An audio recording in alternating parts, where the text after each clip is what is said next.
ಪ್ರತಿಕೂಲತೆಗಳನ್ನು ಮೀರಿ ಗೆಲ್ಲುವ ಒಂದು ಛಲ ಮೂಡಿ ಇವತ್ತು ನಡೆಯುವಂಥ ಮ್ಯಾಚ್ದಲ್ಲಿ ಭಾರತದ ಟೀಮ್ದಲ್ಲಿ ಮೋಸ್ಟ್ಲಿ ವಿಶ್ವಾಸ್ ಅಂದರೆ ನಮ್ಮ ವೈಭವ್ ಆಡುವಂತಹ ವಿಶ್ವಾಸವನ್ನು ನಮ್ಮ ಗವಾಸ್ಕರ್ ವ್ಯಕ್ತಪಡಿಸ್ತಾ ಇದ್ದಾರೆ. ಅಂದ್ರೆ ಆಡ್ತಾರೆ ಅವರು ಅಂತೇಳಿ. ಯಾಕೆ ಈಗಾಗಲೇ ಹೊಡೆತು ಬಿದ್ದದ್ದು 2 ಸಲ. ಅದಕ್ಕೆ ಶ್ರೇಯಸ್ ಅಯ್ಯರ್ ಅವರು ಮತ್ತು ಅದೇ ಕಾಲಕ್ಕೆ ಈ ಮ್ಯಾನೇಜ್ಮೆಂಟ್ ಹೆಡ್ ಆಗಿರ್ಬೋದು ಅಥವಾ ಕೋಚ್ ನಮ್ಮ ಏನಪ್ಪ ಅಂತಂದ್ರೆ ಗಂಭೀರ್ ಅವರು ಆಗಿರ್ಬೋದು, ಇವರು ಆಯ್ಕೆಯನ್ನು ಮಾಡ್ತಾರೆ ಅನ್ನೋದು ಎಲ್ಲ ಕಡೆ ಚರ್ಚೆ ನಡೀತಾ ಇದೆ. ಇನ್ನು ಚರ್ಚೆ ನಡೀಲಿ ಏನೋ ಆಗಲಿ, ಇವತ್ತು ನಮ್ಮ ಈ ವೈಭವ್ ಯಶಸ್ವಿ ಆಗಲಿ ಅನ್ನೋದು ಭಾಳಷ್ಟ ಮತ್ತು ನಮ್ಮೆಲ್ಲರ ಆಸೆ. ಯಾಕಂದ್ರೆ ಅಲ್ಲಿ ಹೆಂಗೆ ಆಡ್ಬೋದು ನಮ್ಮ ಈ ಕಿರಿಯ ವಯಸ್ಸಿನಲ್ಲಿ ಕಿರಿ ಇದ್ದಂಥವ, ಆಟದಲ್ಲಿ ಹಿರಿಯ ಇದ್ದಂಥವ ಎಲ್ಲರೂ ಇವತ್ತು ಟೀಕೆನೂ ಮಾಡ್ತಾಯಿದ್ದಾರೆ, ವರ್ಣನೂ ಮಾಡ್ತಾಯಿದ್ದಾರೆ. ನಾವು ಟೀಕೆನೂ ಇಲ್ಲ, ವರ್ಣನೂ ಇಲ್ಲ. ನಾವು ಹೇಳೋದು ಇಷ್ಟ, ಒಬ್ಬ ಸಹಜ ಆಟಗಾರನಾಗಿ ತನ್ನಲ್ಲೇ ಟ್ಯಾಲೆಂಟನ್ನು ತೋರಿಸುವಂಥ ಕೆಲಸವನ್ನು ಅವ್ರು ಮಾಡಲಿ. ಅವ್ರ ಆ ಶಕ್ತಿ ಅದ.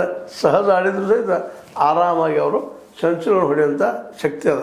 ಆ ಶಕ್ತಿಯನ್ನು ಸರಿಯಾಗಿ ಸದ್ಬಳಕೆ ಮಾಡ್ಕೊಳ್ಳಿ ಅಂತ ಹೇಳ್ತಾ, ಇದು ನಿಮಗೆ ಲೈಕ್ ಆಗಿರ್ಬೋದು. ಲೈಕ್ ಮಾಡಿ ಶೇರ್ ಮಾಡಿ, ಕಾಮೆಂಟ್ ಮಾಡಿ, ಸಬ್ಸ್ಕ್ರೈಬ್ ನ್ಯೂಸ್ ಅರ್ಥಾತ್ ದೇಶದ ಸತ್ಯದ ಕೈಗಳಲ್ಲಿ ವಂದನೆಗಳು. ಆತ್ಮೀಯ ಸಾರ್ವಜನಿಕರಲ್ಲಿ H16 ಅರ್ಥಾತ್ ಸೀತಾರಾಮದಿಂದ ಒಂದು ಮನವಿ. ಈ ಸಂಸ್ಥೆ ಭ್ರಷ್ಟಾಚಾರ, ಅನ್ಯಾಯ, ಅತ್ಯಾಚಾರಗಳಿಂದ ನೊಂದವರ ವೇದಿಕೆ. ಅನ್ಯಾಯಕೋರರ, ಭೂಗಳ್ಳರ, ನಶಾ ಸಾರಾಯಿ ಮಾಫಿಯಾಗಳ ವಿರುದ್ಧದ ಧ್ವನಿ.